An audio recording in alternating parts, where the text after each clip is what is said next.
Good morning. Thank you so very much for choosing to be here with us at the Greenbrier Church Online.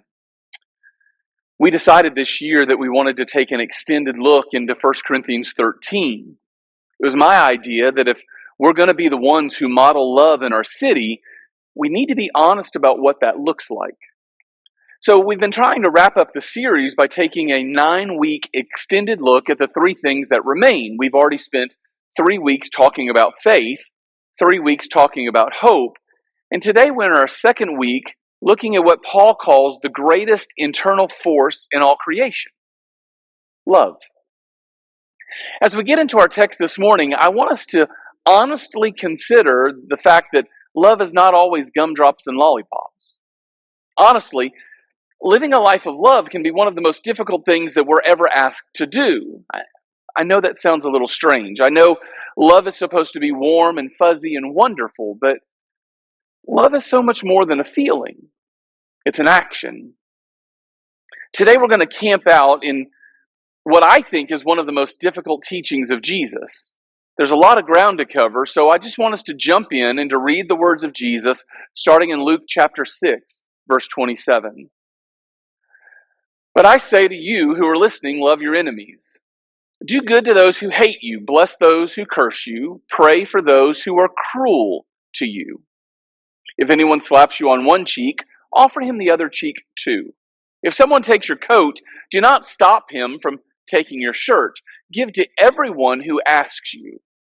And when someone takes something that is yours, don't ask for it back. Do to others what you would want them to do to you. If you only love the people who love you, what praise should you get? Even sinners love the people who love them. If you only do good to those who do good to you, what praise should you get? Even sinners do that. If you lend things to people always hoping to get something back, what praise should you get? Even sinners lend to other sinners so that they can get back the same amount. But love your enemies, do good to them, lend to them without hoping to get anything back. I think we would all agree that when God tells us to love our families, we understand what He wants us to do. Now, I don't always love my family like I want to, but I always want to love my family. When God tells us to love other believers, I get that as well. If we can find a way to love the folks that we worship with, it just makes it easier to support, to encourage, to uplift one another. If we can love each other, we can trust each other with our struggles and our successes. When God tells us to love our neighbors, that's a little touchy, but I can work on that. I can be a good neighbor. I can participate in small talk. I can take their garbage can from the street back to their home every now and again. We're mostly isolated from each other, but we wave and we smile at each other when we see one another out mowing the grass. God tells us to love strangers, and I do that as well because my neighbors were strangers until I got to meet them. But I wonder sometimes if Jesus has gone a little bit off the rails here. When Jesus says love your enemies, I wonder if maybe he just kind of got caught up in the moment. He was preaching and got excited and crossed a line that he really didn't mean to cross. And the more time I spend with the text, the more I realize that Jesus is teaching that our very identity as God's sons and daughters is expressed through the way that we fulfill this commandment. Every church member is supposed to stand out and to be different from the culture, but oftentimes we blend in because we don't really know what it looks like to stand out. So Jesus says, let me show you what that looks like. So he takes this teaching about being different from the culture out of the pulpit and takes it into everyday life. If you want to stand out from the world, if you want to be a light, that's seen through the way that you love your enemies. For just a moment, I want you to think about what Jesus is commanding here, or more specifically, I want you to think about who Jesus is talking about in this commandment. I've had people come up and tell me, Jeremy, I really don't have enemies, so this passage is not that difficult at all. But I think you're trying to short circuit what Jesus is teaching here. In verse 27, Jesus says, your enemy is someone who hates you. So while you might not think that you have an enemy, somebody out there is going to disagree with you. They know enough about you to hate you, regardless of how you feel about them. In verse 28, Jesus expands the word enemy to include the people that curse you, that mistreat you. They're people that use their words to hurt you or their actions to harm you. Those would be your enemies. In verse 29, Jesus says your enemy is someone who uses violence against you or steals from you. And the first thing that I notice about this teaching is that Jesus is talking about people who are mean-spirited, people who treat you as less than, regardless of what you feel about them. Maybe somebody you don't know is rude in traffic or in the grocery store. Maybe it's somebody that trolls you from behind a keyboard. In essence, anyone who is trying to discount your worth and value is your enemy. It can be somebody that you know really, really well or somebody that you don't know at all. Jesus says, my enemy is anyone who hates you, but you need to go a little deeper and acknowledge that it's somebody who has treated you in a way that would cause you to have hard feelings towards them. That can be somebody that you share your house with or that you used to. That could be a stranger in traffic or a rude customer in a store or an unfriendly clerk where you shop. Your neighbor that's hard to live by, or the parents that raised you, or the children that you raised. Your ex-spouse's mate or your ex-spouse, or even your current spouse. The boss that treats you unfairly, an employee that accuses you, a teacher who seems to have it in for you, or a student that just wants to make your classroom difficult. A colleague that undermines or takes advantage of you. The other woman, the other man, the person that stole your childhood through abuse and neglect. There's an awful long list. So in short, my enemy is anybody that's caused me pain, that's hurt me physically, emotionally, or spiritually. And so when Jesus talks about our enemies, he's talking about people that you struggle with or you struggle to be around. There was a time when I was little that we designated our enemies as those folks over there. You know, our enemies were Russia or the North Koreans or ISIS or whoever the big bad wolf of the year was. And yet over the last 10 years, there's been a shift in our culture. Now my enemy is anybody who disagrees with me. We've taken on this ability to wholesale people based on what they like or who they vote for, and we've forgotten that God created us to be a wonderful dichotomy of ideas and gifts. When we wholesale people, they lose their identity, their uniqueness. They lose their ability to be human. And if we can reduce somebody down to a racist or a criminal or a sexist or a Yankees fan, it becomes easy to hate them and make them my enemy. That's why I think we need to really invest in what Jesus is saying here. If we're ever going to have any hope in modeling love in our community, we need to figure out what Jesus is talking about, because a lot of us were raised to treat the Bible like a potluck or a fellowship meal where we get to pick and choose what we want and just leave the other stuff behind. When Jesus says that we can be forgiven and given grace, that's the banana pudding of the potluck. We would just want to overflow our plates with that kind of teaching. But when Jesus says love your enemy, that's kind of like that kale, asparagus, and tofu casserole that we just push to the back of the table and no one ever touches. See, I'm much more comfortable returning evil for evil, cursing for cursing, meanness for meanness. And that's just to the guy who took 21 items in a 20 item or less line at Publix. I realize that this is difficult, and I understand that for many of us, when we think about our enemies and the hurt that they've caused in our lives, it's so much more serious than a one item overage at the grocery store. Some of you this morning have deep emotional scars that you received from some of the closest people in your lives. I grew up in a different kind of house. We had our share of quirks and dysfunctions, but there was never a time in my life that I feared for my life or feared my parents, except the time that I was throwing Chinese throwing stars into my bedroom wall to practice and wasn't paying attention to the holes left in the drywall. Or the time that I served communion in our church on a Sunday morning, but I didn't really want to hear the sermon, so I walked down to a convenience store and got a candy bar, a bottle of Coke, played some video games, and lost track of time. I showed up to the building 45 minutes after church was over. That was rough. There was that one time that I thought I was big enough to physically move my mom when she was upset with me, and she showed me very quickly that I was not that big. But other than those moments, I never feared my parents. But maybe you did. Maybe you still do.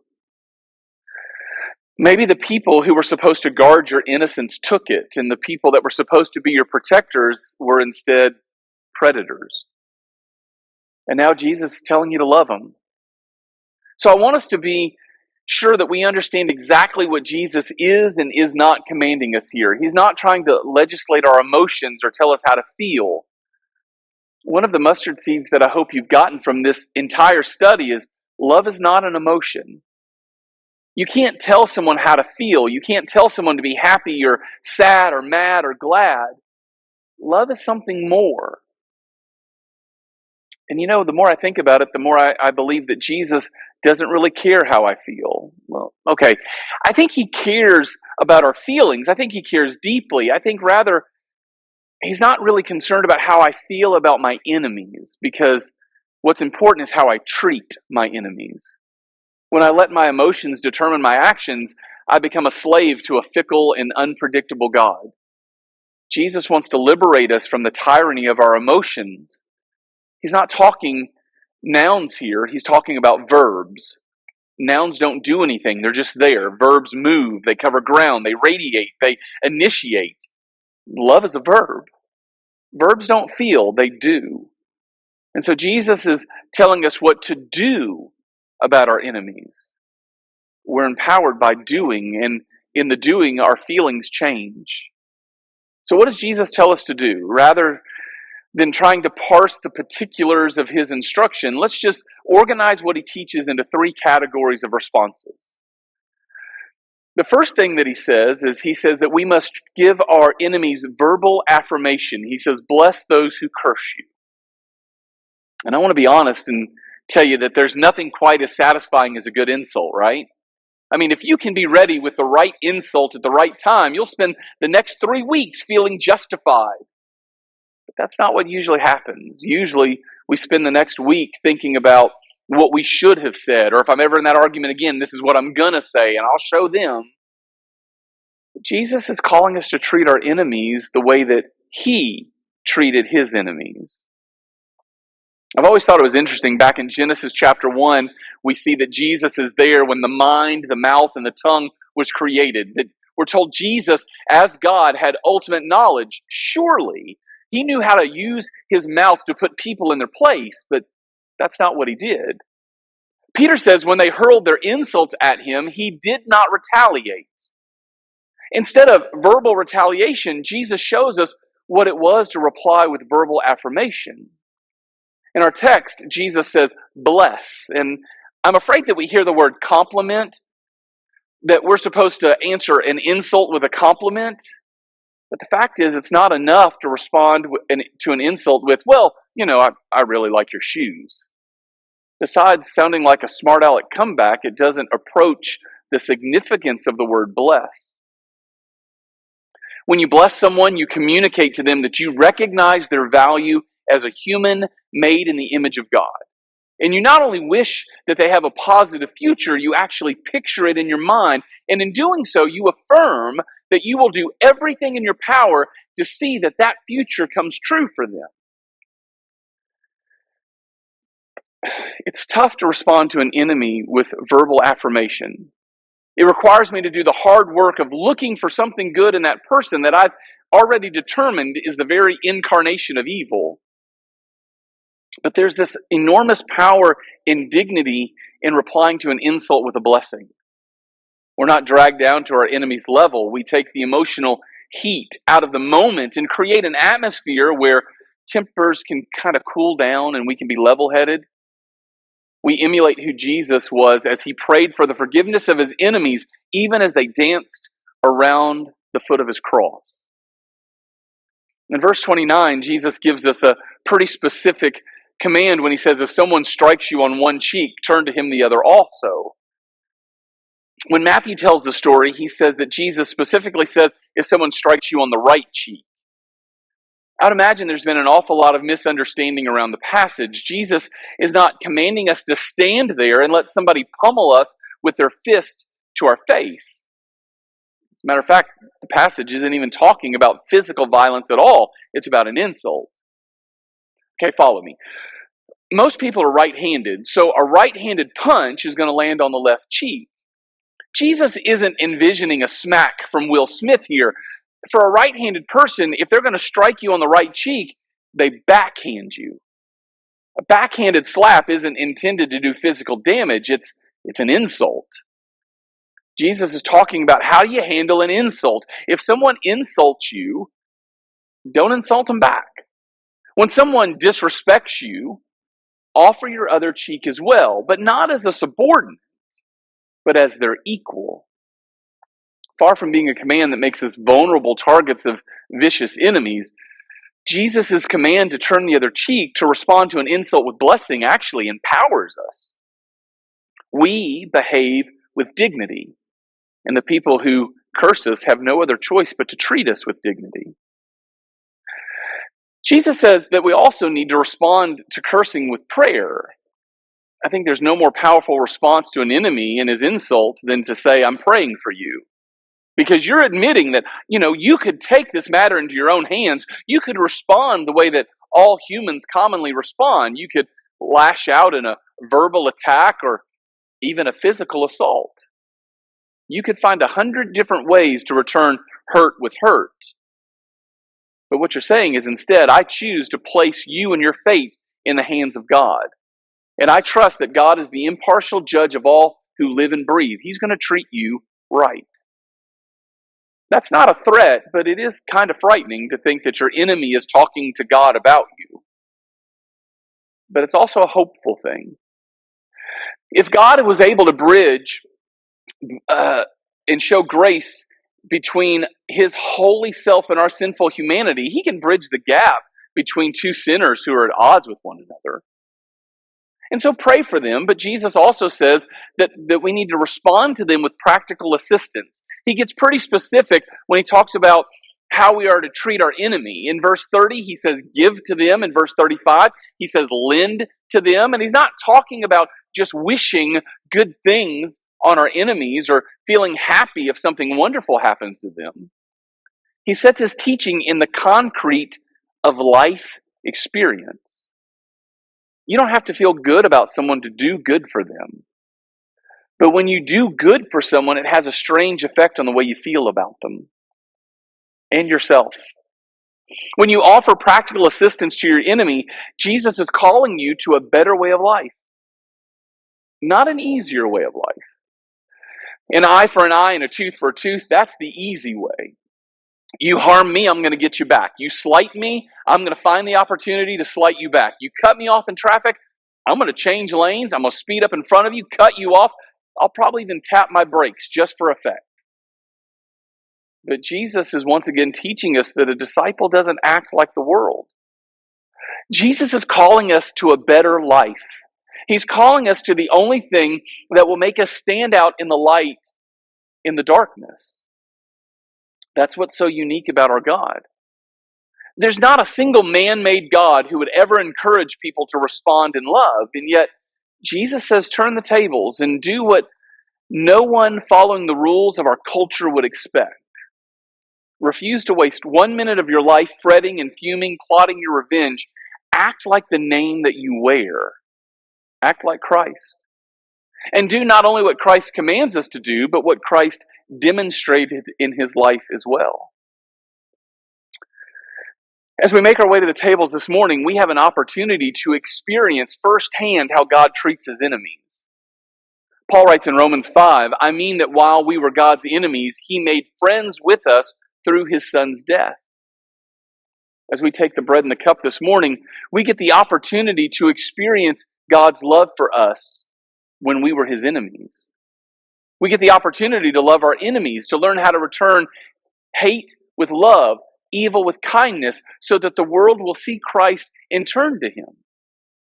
I think that we often forget that we came to God as his enemies. We came to God serving the wrong God, the false gods, the God of self, that we thought we were the most important. And yet when we meet God, he finds us in our worst and offers us blessings and mercy and grace and forgiveness and everything that our whole heart and soul and mind and body needs to find wholeness and completeness. That's what God offers us. That's how God treats us. And if we're going to accept the blessing of being able to sit at the table and take the bread and take the cup, that also comes with an expectation that we will learn to love and to bless the people who choose to treat us with contempt. Like I said, it's not easy, but it's better. God never calls us to do the easy thing. God calls us to do the righteous thing. And so this morning, as you sit together and you take the emblems and you spend time together around the table, it's my hope and my prayer that you will think about not only who are some of the enemies in your life, who are the people that treat you with contempt, who are ugly, who are mean-spirited, who are hateful to you. More importantly, as you take these emblems, I hope that you spend some time thinking about what can you do to bless them? What can you do to be the light in a dark place? What can you do to model love in a city that so desperately needs to see love in action?